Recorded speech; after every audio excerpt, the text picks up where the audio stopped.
Pizza. Pizza? Pizza. Monster pizza.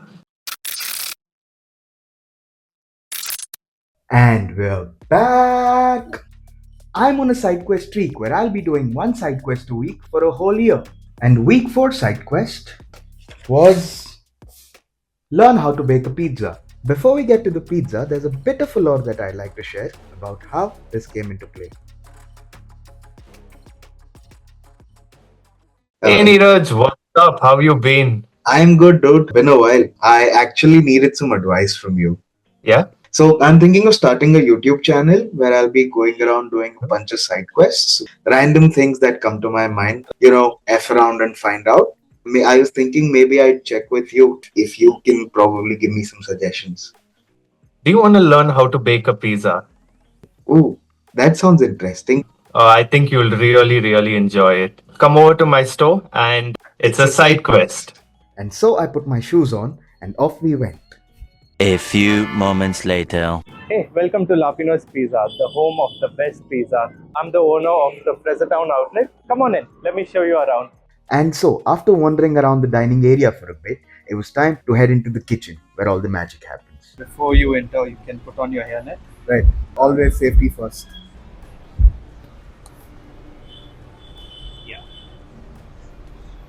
A few inches later. So here we have the spiral mixture. Mm-hmm. It mixes the maida, it mixes with the premix, a bit of water, oil. Right. So ultimately, once it's ready, you get something like this. So we take each and we measure it. This is for which is a regular size, the 7-inch pizza. And once it's ready, we store it in between. Yeah, we place a bit of oil, so that helps with proofing. Then we close it. We keep it in, we like to call it letting the dough rest. Mm-hmm. So before Do it, not disturb the dough. It's sleeping right now. Yeah.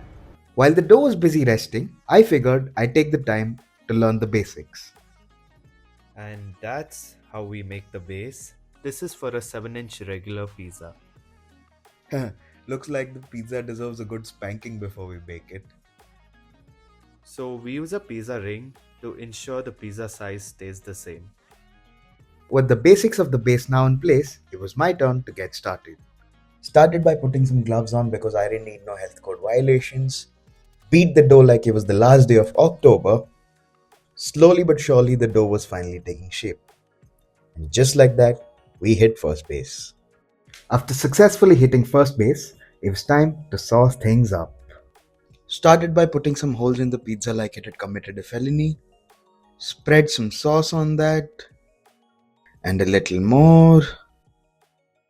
A little bit more. And just a little more. And then I started spreading the sauce like it was a rumor that the new notes had tracking chips in it. And with that phenomenal spreading technique, I was halfway there. Nice. The next step was to divide the pizza into 4 sections, which honestly was a piece of cake, or should I say pizza cake. At this point, the pizza started getting a little needy and started asking to be dressed well. I had no choice but to cave in and give in to its demands. Some of the things we discussed while shooting are supposedly a trade secret, so I'm just going to do a voiceover for the rest of the part to make sure that I don't reveal something I wasn't supposed to. you can make a zigzag pattern. Left to right, zig to zag. Covered all sides one by one. And voila, I was finally able to see the pizza taking shape. The next step was to drizzle the cheese like they were dollar bills. And I sure do know how to make it rain. Drizzled some more secret sauce on the cheesy side to make it cheesier. And now it was time for the rest of the toppings. Started off with some green capsicum to add that fresh crunch.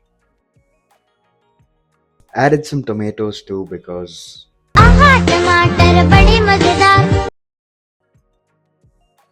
and then came the main event, paneer. Added a little paprika for the spice and moved on to the next section of the pizza, which included a little bit of olives because I love you all! paprika returns to add some spice, And some more tomatoes because clearly we hadn't had enough. Some more paneer because where else are you getting the personality from? And that was the third section complete. The fourth section began with some onions, followed by some capsicum for their crunch again, some mushrooms which sadly weren't as magic, and finally paneer made a comeback. Almost forgot, had to add some olives to it too because you know. With the pizza almost ready, the only thing left was to pop it into the oven and wait. And as I saw the pizza leaving, it said,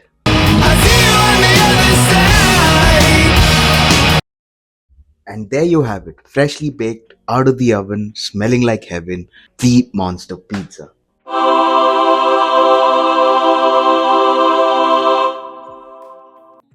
And there you have it, that was the pizza. Since the pizza was monster sized and we didn't want the food to go to waste, we decided to take it to an orphanage. But on the way out, yeah, I tripped and fell right outside the store. But luckily, none of the pizza fell down thanks to the box.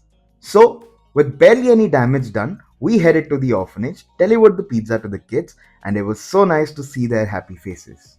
I also want to take a moment to appreciate Naresh's hustle because even though we were busy shooting the entire time, he made sure that not one order coming in gets missed out. It's so heartwarming to see your friend that you used to goof around with back in college is now hustling to run a full-fledged business. Damn Naresh, kudos, respect where it's due. Anyway, that's side quest number 4. Tune in again next week for side quest number 5.